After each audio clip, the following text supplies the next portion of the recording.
Hello， 各位朋友，大家好，我是 MAD 的小江老师。那今天呢，我们要来开箱一个非常厉害的东西啦！不要看这小小一盒，这个是好几千块。那这个是什么呢？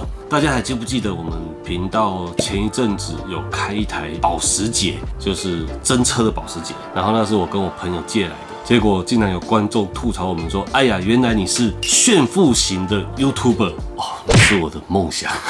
如果我可以当炫富型的 YouTuber 就好了，那只不过是一台几百万的交通工具而已嘛，对不对？而且还不是我的。你们知道吗？对我来说，如果车子在1000万以下，就只是交通工具而已。那超过1000万呢？就是比较贵的交通工具。好，那我们今天就要来开箱超过1000万的交通工具，然后我们来把它做成模型。那我们现在就来开箱这一台实车超过1000万的迈拉伦600 LT。我们现在打开来看一下这个套件里面有哪些东西好了。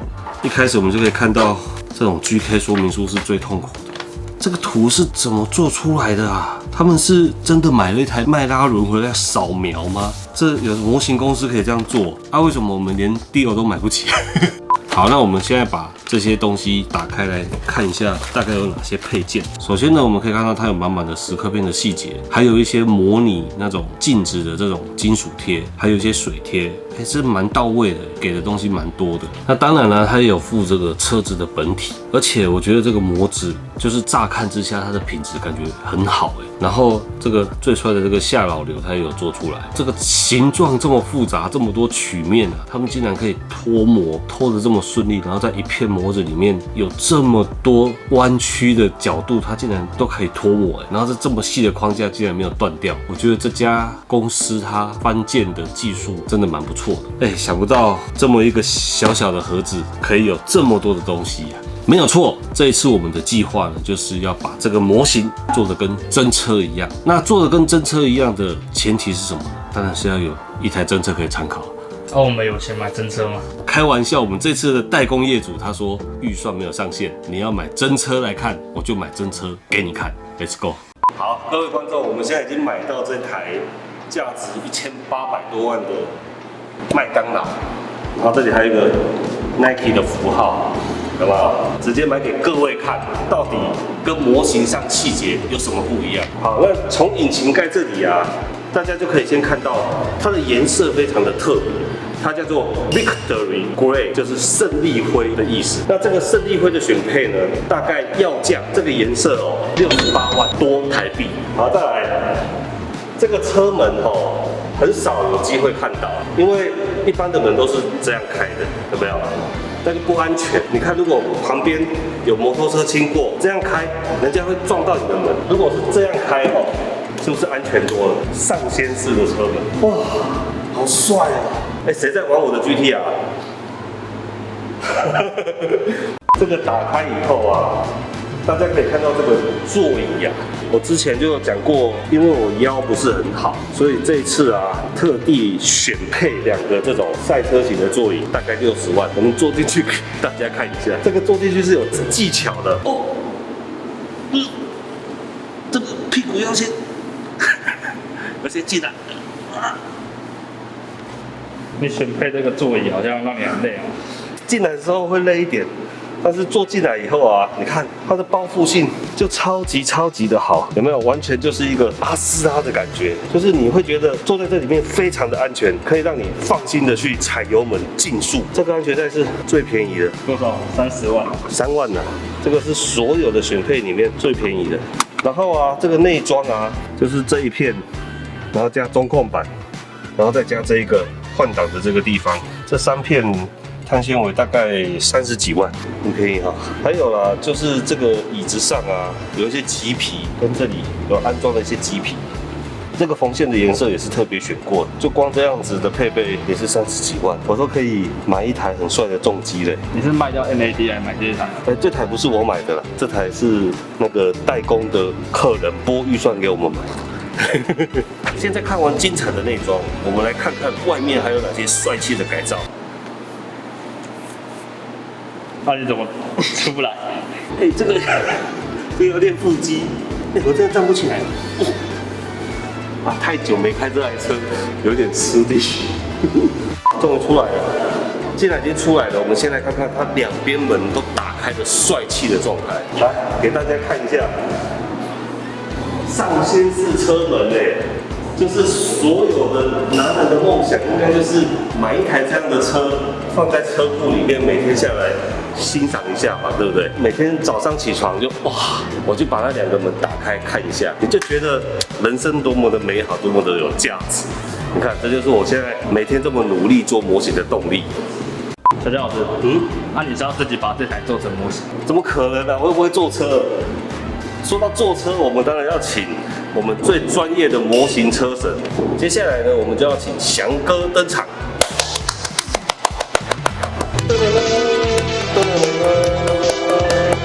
Hello， 大家好，我是阿翔。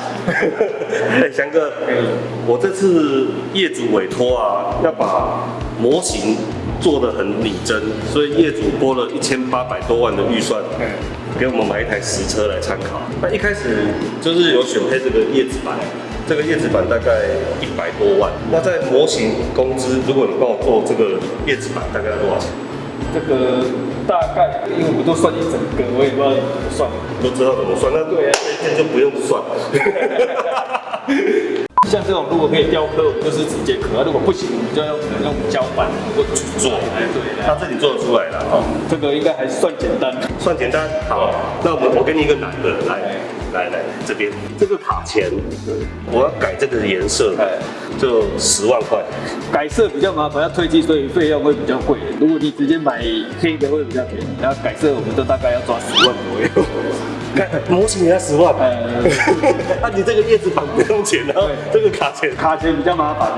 哦，那我就涂黑的就好了。哦，好。然后我们再看它外面这里好像6片吧，1、2、3。这3片外观的碳纤维改造套件，这个很简单吧？对你来说，这个就是我们碳纤维的那种水贴纸贴上去就可以了。它原厂模型也是这样吗？原厂是这个型，可是它没有碳纤维。对，没有碳纤维。我跟你讲，这台车我最喜欢它的地方是哪里，你知道吗？就是它是后置引擎，然后它后置引擎。它启动的时候啊，这个排气口会喷火，是真的会喷火。去网络上看那个影片，它会啪。然后所以这个尾翼啊，这一块就是陶瓷的，就是它喷火的时候才不会这一块烧掉。然后如果你肚子饿了，就可以带牛排啊，带一些东西放在这边，下车的时候就熟了，对，就可以吃。然后它这个最帅的地方，哇！你以前有看过车子长这样子的？对，就是超跑大部分会有这种空气力学，那种下导流才会有。翔哥，它的引擎在这里耶，是吧？下面吗？对啊，你看这个车真的很帅，它可以透过这些铁网看到里面所有的机械结构。我那个模型应该也可以哈。你的模型里面没有，里面只有数值，只有数值而已。因为预算考量，我们的钱都花在这上面，所以那个模型我们还是追求外观的部分就好了。它这个颜色你调得出来吗？这个可能要去找专业的调漆的才有办法。它这个颜色很特殊，它里面有珍珠粉还是银粉，它光源变化的时候颜色会不一样。对啊，因为它那个珍珠好像类似七彩的颜色，所以表面的色泽也不太一样，都会不太一样。你知道它为什么叫做胜利灰吗？因为可以花60-70万选这个颜色的人，就是人生胜利组，所以它叫做胜利灰。然后我们看到车子这里也有改了一个那个测速的那种测速器，所以我们到时候做模型的时候也会把这里的部分把它还原回来。就是这个你会做来送给我？对，就我有时候可能会开超过400。所以我才要装这一个。对，这样比较不会被测速器抓到。开到400，还抓得到吗？这可能要请他的老大哥来，可能才有办法开到400。这台可能有时候我是会跟阿斯拉跑一下，就是封建准的。对，他有时候约我出去跑2圈。你那个等级又不一样，他那个都是500-600起跳，这个400哦。所以我这台太慢了。对。好 ，OK。翔哥，我跟你讲，还有一个东西就是它的空力套件的造型啊，虽然跟你那个模型会有点像，可是会有一些细微的不同，所以你要好好观察一下，因为它这样一路过来有没有？然后到这边，它这样镂空了，一般我们都会以为空力套件是贴住的，它这里是风切进来，然后顺着那边从这里出去，然后这边再进去，进气刹车跟钢弹一样。对啊，这边进去，然后后面这里又，你看我的手可以从这里伸出来，所以它这里你模型要帮我做，这边都是镂空的。你模型这边应该都会做成分件，直接做成分件。反正没有就你做啊。对。所以我特地买这台车给你看，你一定要把它做成一模一样。翔哥，那我们今天透过这样仔细的观察，你应该对这一台车有更进一步的认识了，对。所以我们就期待你帮我们把那一台模型尽量的还原到这个车子的程度，然后让这个花钱的业主可以得到一台这个满意的车子，1比1的车模型车。对，如果你随时有问题，你打电话给我，反正停我家楼下而已。好，那我们就期待翔哥帮我们把模型带来。好，拜拜。嗨，翔哥。嗨，你好。好久不见。大概经过了11个月后，我们又见面。对，我刚才看我们开案是去年8月嘛。8月20。8月22，然后今天是7月31。怎么证明今天是7月31？因为我刚好在赶这个RG神钢。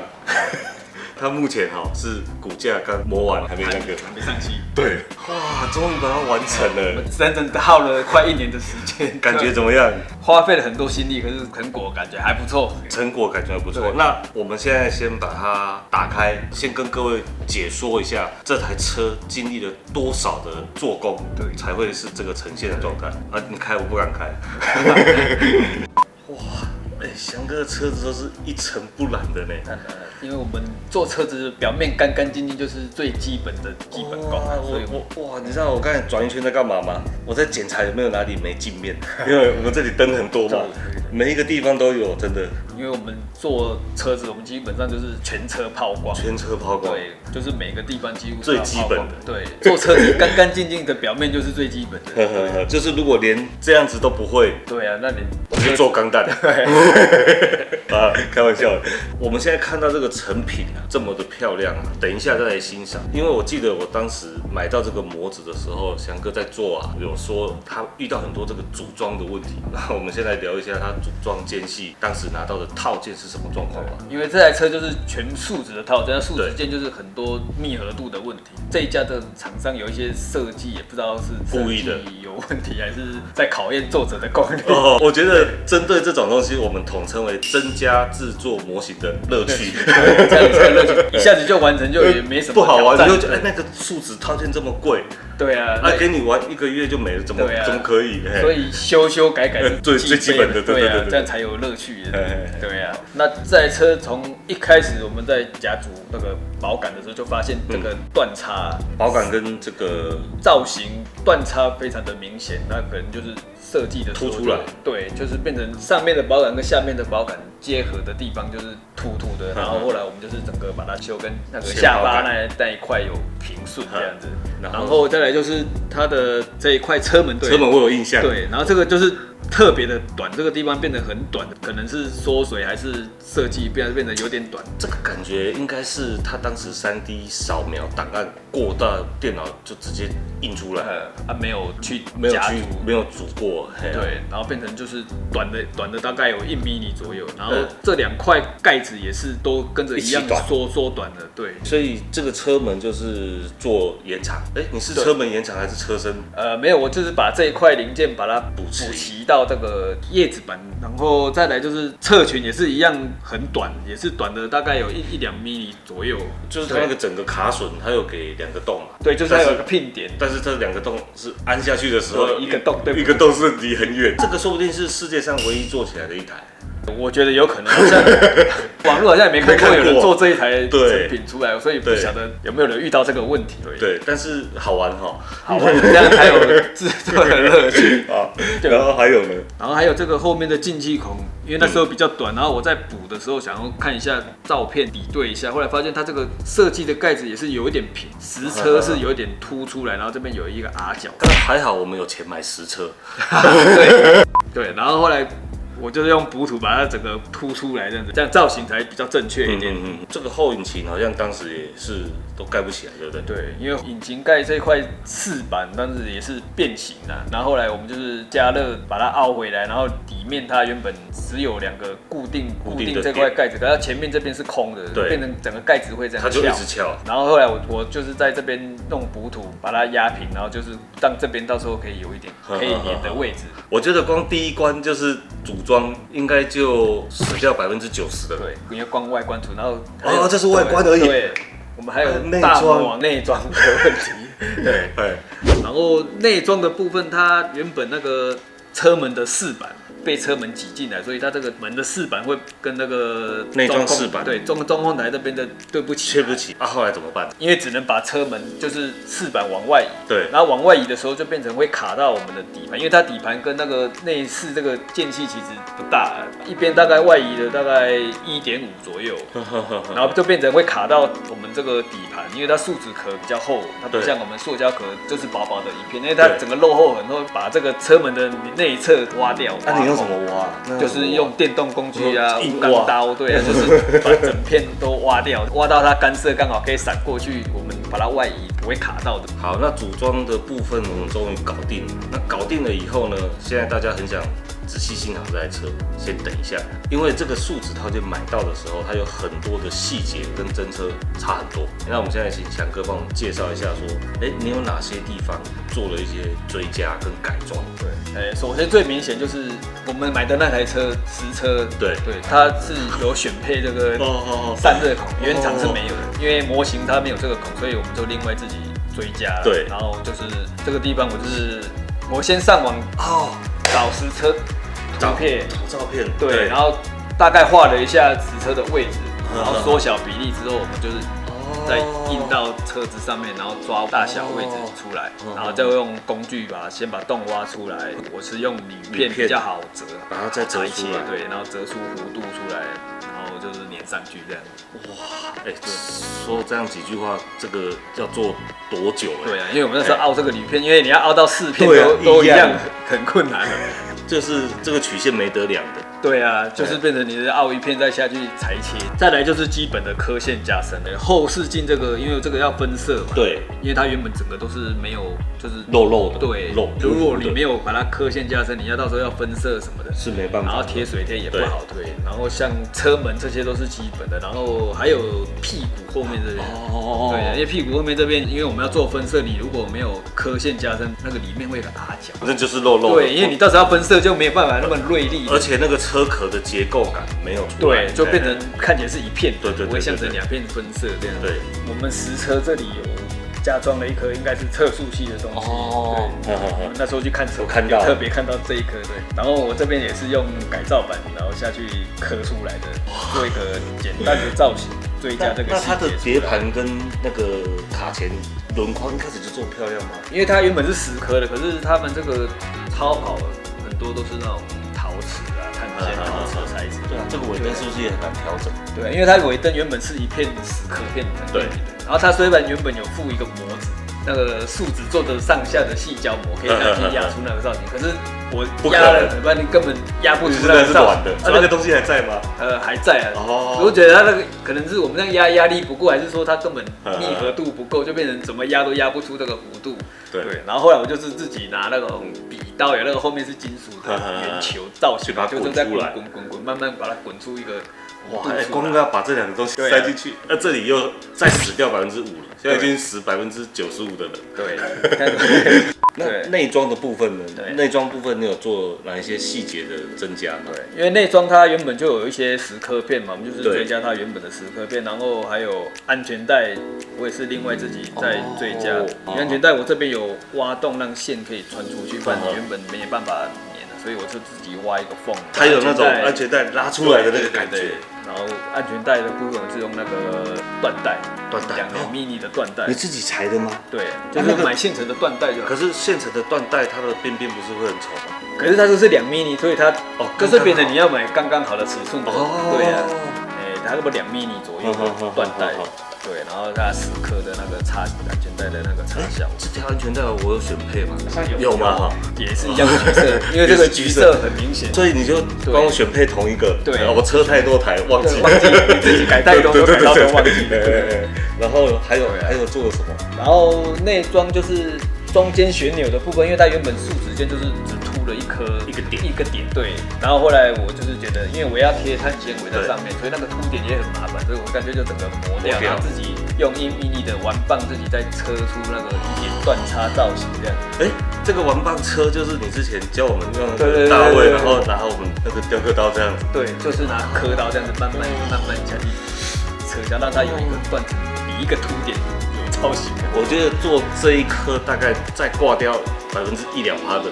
要这一颗虽然很简单，可是你看它一样要刻，要上色，还要贴水贴，还要再喷透明。哇，现在只剩下3%的玩家可以做完这台车。我们现在来先欣赏一下它的这些碳纤维水贴了哪些位置。首先就是后视镜水贴，因为这个很多弧度，所以这个应该就是最难贴的地方，很困难啦。这是1张、2张啊，因为这边因为在内侧这一边我是另外再贴，可是外面这一层是1张啊。可是为什么都感觉不出来？因为你透明机喷起来之后，它就会看起来就是同一张，所以对碳纤维的纹路如果没有办法1张贴齐的话，我们是会对碳纤维的纹路下拼接纹。那对，其实真实的碳纤维它也是拼接的，对，只是有的会没有对纹路下去。对。那我们像如果是一体的话，我们就尽量让它有对到纹路这样。然后就是这个散热孔也是对，上面也是贴碳纤维。这个难度比这个简单一点点。对，后视镜还是比较难，因为它有弧度，因为它这边也弧度，那边也弧度，比较难。然后再来就是这2个那个进气盖子是一样贴碳纤维，那这2块相对就好处理。做到碳纤维，那再挂掉1%，剩2%的，真的只剩2%的玩家。所以这个涂装它的颜色原厂叫做胜利灰，然后我们也怎么讲，也没有什么电脑调色，对，因为我们也不是什么特别大咖，所以也弄不到原厂的色号去调。我们就是找玉电管馆长帮忙我们调漆的，因为我们自己怎么调都调不出这个很特殊的颜色。他真的差点调死，你知道吗？然后后来就翔哥又微调，对，我们先就是请玉电管帮我们调一个最基本的底色，对。然后后来发现重要的还是它表面的珍珠漆，对，珍珠漆会多和少会影响它那个变色的程度。因为我一开始也是照我们正常的手法喷了一层，结果整个反白，反而那个深色的那个蓝灰色就都不见了。那怎么办？对，后来我就是把调的比例再调非常细，然后只薄薄的喷的，轻轻的罩上一层，所以这样整个它的质感就对了，整个蓝色的深色就对，然后灯光下去，我们的蓝色而且真的会变色哎。我们现在车顶跟你看侧面，然后不同的光源打下去，你在旋转的时候，它就颜色会一直变，好超帅的。对，因为它这个颜色没有灯光的话，它会是一点暗的灰蓝色。对。如果有灯光，它会呈现一个蓝色。对，所以叫胜利灰。哇，要灰不灰，要蓝不蓝的。要灰不灰。我花很多钱。对啊，听说这个选色好像也不少钱。对啊。哇，所以我跟你讲，到这里，基本上所有的玩家。没有厂漆的配合，那这2%大概就全挂。我真的觉得这个大概真的是全世界唯一一台，真的是太厉害了，哇！然后我们在看这个车的时候啊，其实坐车有一个重点就是质感的分配，对，就是这个镜面涂装的质感，然后到碳纤维，然后有2个问题，其实虽然看到这边节目有点长，但是这2个真的更难，就是这个玻璃，我记得原厂它不是玻璃耶，不然我说套件啊，我以为你在说实车。不是，就是套件，它不是给你一张膜而已嘛？对，它这个可能不知道是透明的什么片呢，赛璐璐片，看起来也不像，因为它这个资料夹也不是，它是蛮厚的，然后它已经有喷黑框，然后裁切好，这种它很硬，所以你要把它粘到这个框上面去，它变成要折一个弧度。然后它那个内装啊，你有那种有点鸡皮那种质感，这是怎么做的？这是我在我们一般的消光器，就是直接单喷外，它也不会那么消光，也不会这么粗。在消光器里面又再加色漆，再加了那个什么消光粉，然后让它浓一点，然后开大气压下去喷。哦，对，然后喷完之后我觉得还不够粗，后来我一样又用一般的消光透明器，然后就是拉远远的这样下去扫，让它再粗。然后表面因为鸡皮都会有一些那种不一样的那种色泽，然后我们用白色的那种色粉，然后下去再去干烧，让它有一点层次。所以说这台车，你们不要以为你们走到那个外面那个模型店，随便看到一台那个塑胶车哦，就是那个等级，差很多呢。这个是完完全全不同 level。如果真的有 level 1到 level 5的话，这个一定是 level 10。好，那这太棒了。那我们现在花一点点时间特写，然后给大家好好欣赏一下这件耗时11个月的作品。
欣赏完这一台精彩的作品，相信大家一定很期待翔哥再挑战一台更难的。我觉得数值车这样子基本上就已经是算是最难的了。最难。对。再来就是有一种那种复合材质金属跟树脂，那个就真的那个材质真的顶天的难。那我觉得就是给观众留言吧，就是说看你还想要我们翔哥挑战什么超级难的车子，请留言让我们知道。那我们就期待下一次翔哥再带更多精彩的作品跟我们分享。那我们下次见啦，拜拜拜拜。这就是翔哥之前帮我做的这个164的 Supra， 这个就是164，就是你看翔哥真的是玩车的专家，不管是这么小台，或者是稍微大台一点，都难不倒他。对，这个难度可能还比这个高一点点。说到这个，你有给我一个那个 GT-R？对，我可以跟你借真车一下吗？可以啊。不是我位置对不到，就是那些叶片对不到那个，所以我想跟你借你那一台164的 GT-R。好，还可以啊。又挖到一台，拜拜。